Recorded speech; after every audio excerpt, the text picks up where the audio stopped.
Welcome, in front of me I have Opel Corsa Car key, and today I will show you how we can exchange battery in this key. So at the first we have to press that button to open our key, and right now we have to remove that part. So we have to lift that gently. Take a look, you can make it with your finger, just like that, and when you make it, this bottom part also is removed. So just put them here, and right now we are inside, as you can see, so we can easily remove that battery and right now input the new one. And right now if you want to put back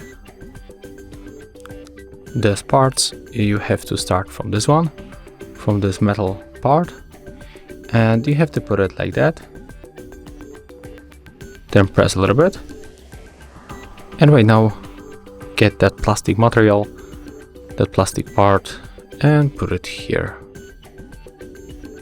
And right now we can start from this side, press, and also press here.